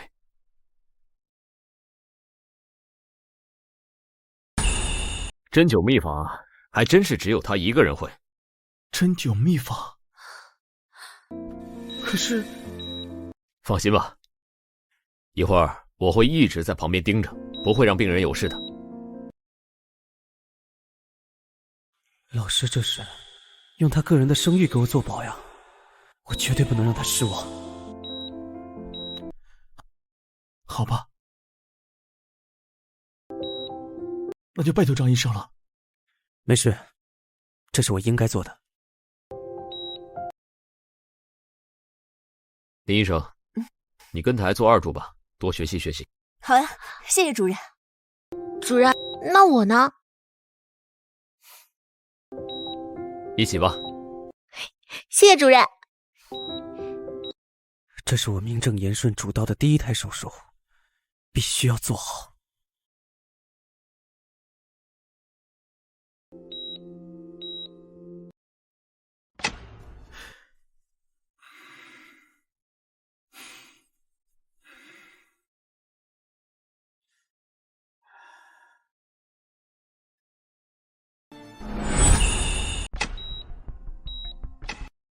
在手术的过程中，如果有什么问题，随时跟我讲。拜托医生了。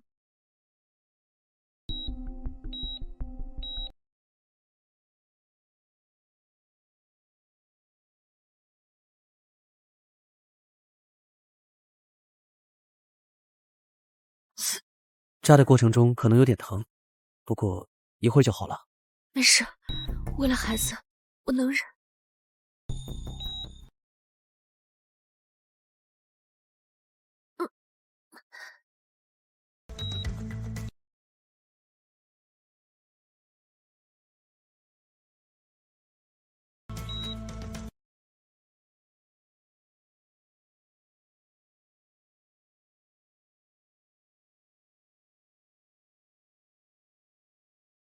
刀。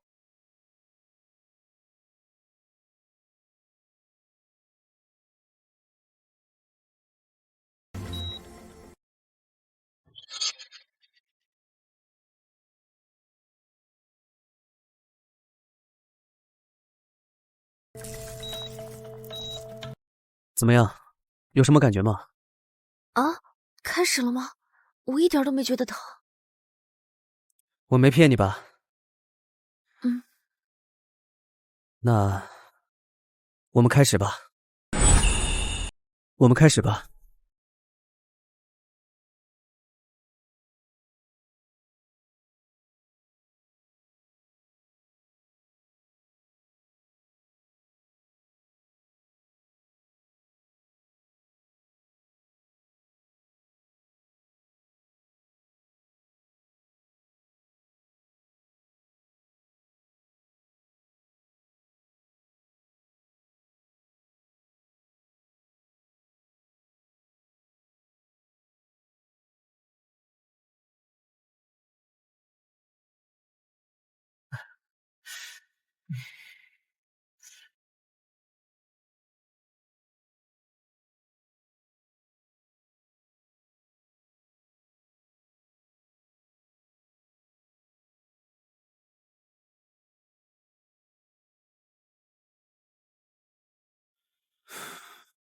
手术结束。啊，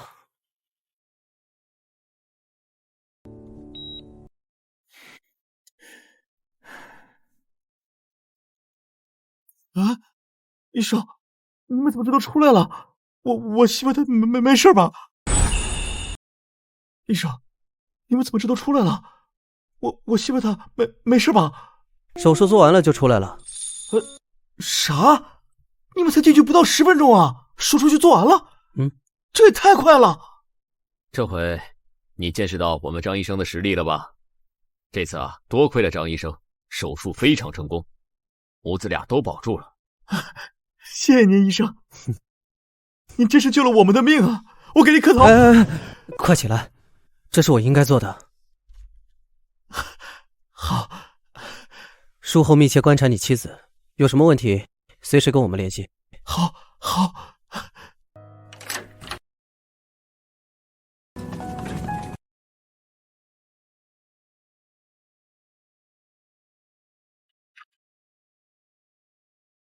臭小子，好样的，没给你师傅丢脸。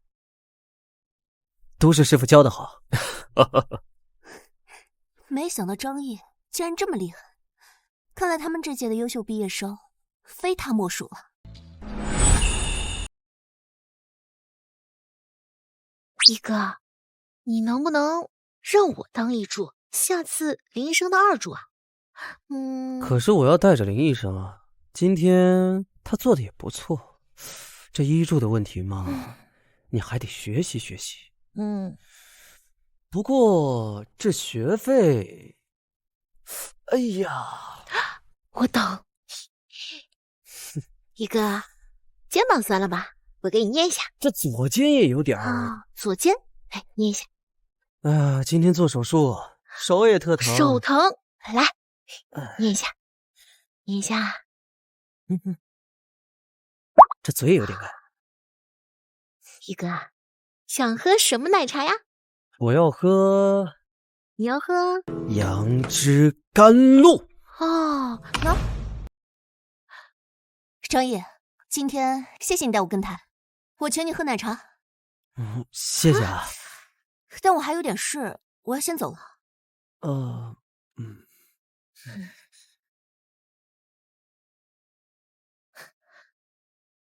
杨枝甘露，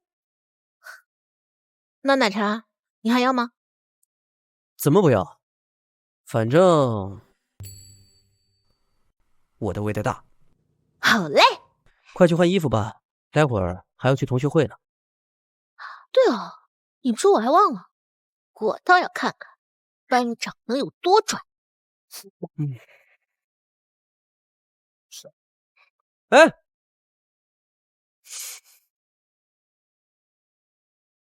好了没有啊？换个衣服要那么久？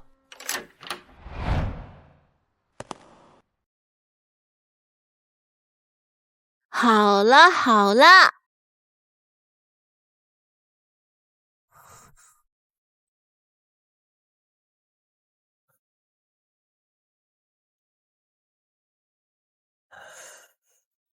吃个饭而已，干嘛穿这么正式？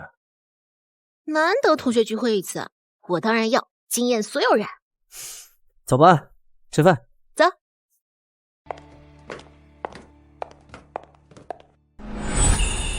好久不见，好久不见。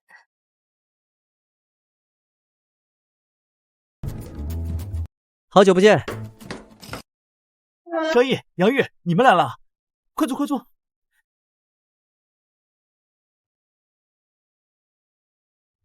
班长，我听说你去了帝都医院，那可是最好的医院啊。确实，帝都医院可不是一般人能进的，没点实力还真不行。我也就比大家努力了那么一点点。哎，张毅，你去了哪家医院啊？我跟杨玉去了市医院。市医院啊，跟帝都医院比确实差了些。不过你们也别气馁，努力几年应该也能跳槽过来的。切，有什么了不起的？哎，你们在医院见到过师姐吗？我听说她长得可漂亮了。就是说，我也想看师姐，我把我们医院都找遍了，没看到她。师姐这么优秀，应该在帝都医院吧？啊，班长，你有看到她吗？帝都医院太大了，我暂时没见到。不过以后肯定有机会见到的。毕竟优秀的人肯定能走到一起。师姐去的也是。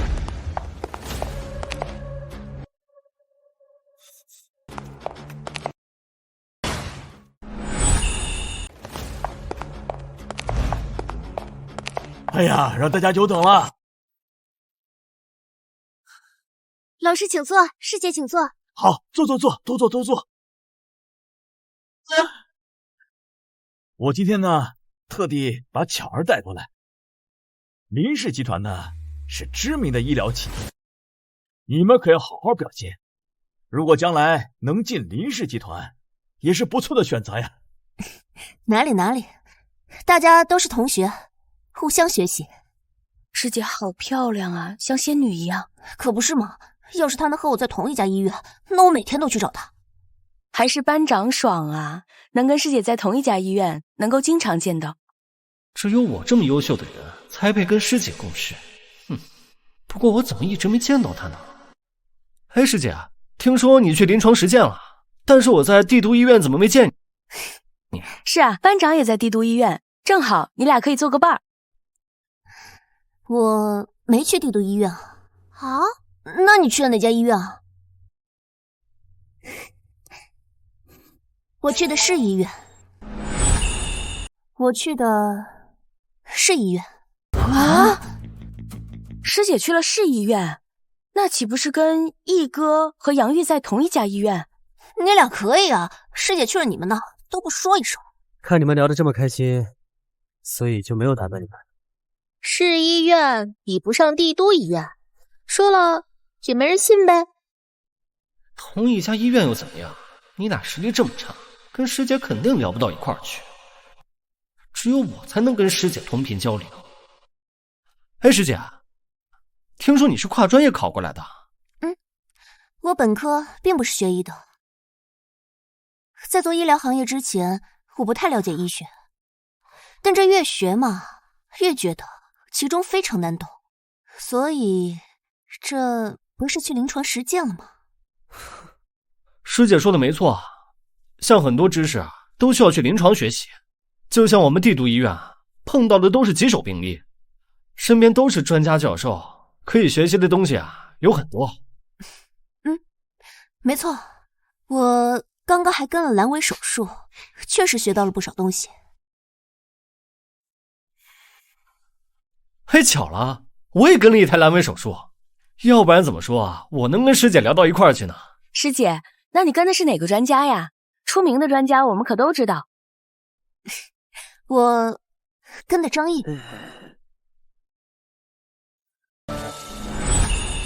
我跟着张毅学习啊！师姐，你是说你跟着张毅学习？对啊，他主刀，我给他当二助呢。我去，一哥，你这么快当上主刀啦？还让师姐给你当二助，牛啊一哥！没有，一台小手术而已，你们之后也能上手术的。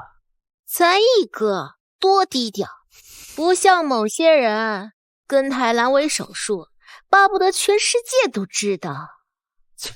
割个阑尾而已，不知道的还以为你做了多大的手术。我也跟过阑尾手术，跟的还是帝都医院出了名的专家教授，论实力还是我比较厉害。看到你们这么努力学习，认真工作，我很欣慰呀。我就常说，我刘振东的学生啊，肯定不差的。我可听说了，这届的优秀毕业生很可能就会从你们中间产生。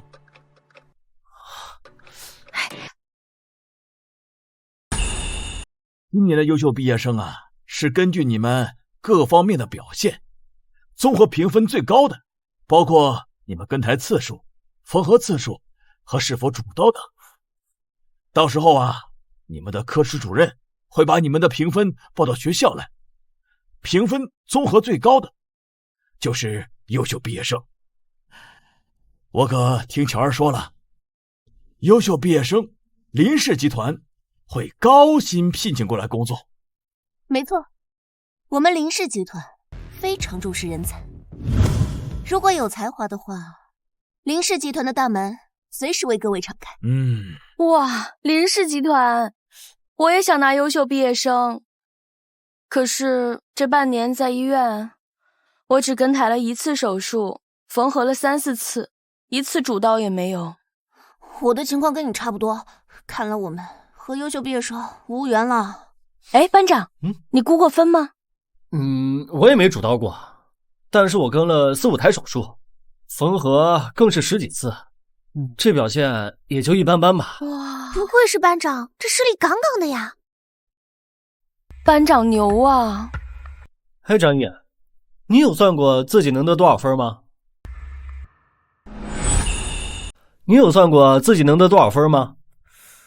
没有，不过我的分应该不高，毕竟我也就主刀过1台阑尾手术。果然跟我想的一样，主刀过又怎样？凭的是你的综合表现。说到底，还是我的实力更强。这个优秀毕业生我拿定了。看来这优秀毕业生肯定是班长的了。等以后他要是去了林氏集团，那肯定就是我们的大人脉了呀。是啊，班长真厉害，太厉害了！你要是去了林氏集团，可别怪我们。太厉害了，经理，有什么了不起的？1台主刀都没有，还好意思在这儿装？一定。他爱装就让他装嘛，咱为人处事讲究的就是低调。话是这么说，可真让他拿了，就亏大发了呀。没事儿，刚才老师不是说这次评分是主任给我们评？也对啊，主任那么喜欢你，肯定会给你打高分。让子弹再飞会儿吧，爬得越高，就会摔得越惨。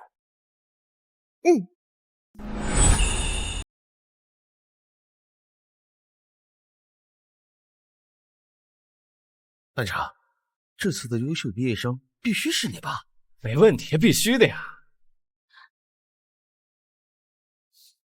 一哥，你看师姐特意来看你领奖。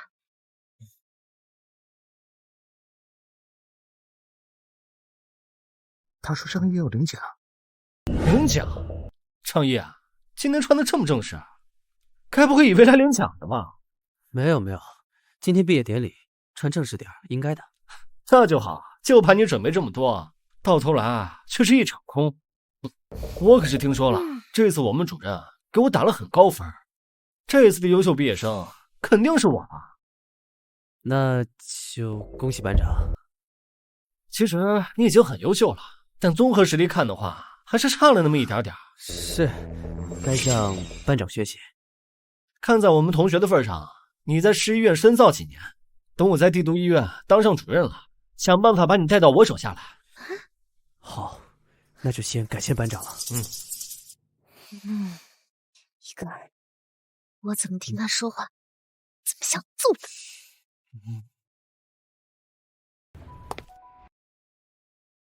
很荣幸，学校领导交给我一个任务，今年的优秀毕业生奖由我来颁发。今年的优秀毕业生是，今年的优秀毕业生，很高兴，他来自我的班级，他就是看到没？跟老师看我了，一会儿我上台了，记得多帮我拍几张照片啊。他就是张毅，有请张毅同学上台领奖。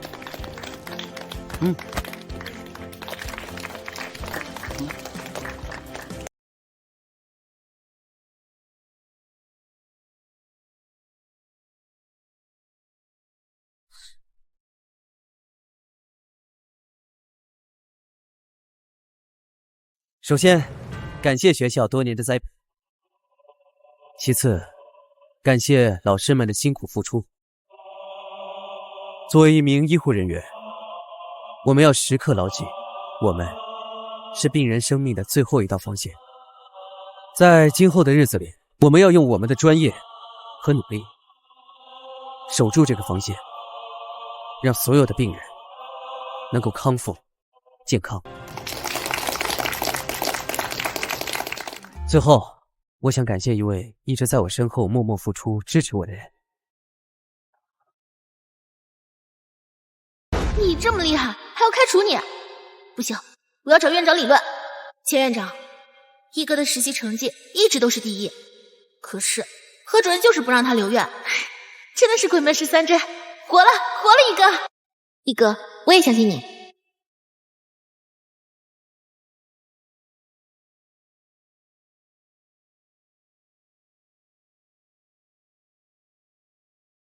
好了，切，有什么了不起？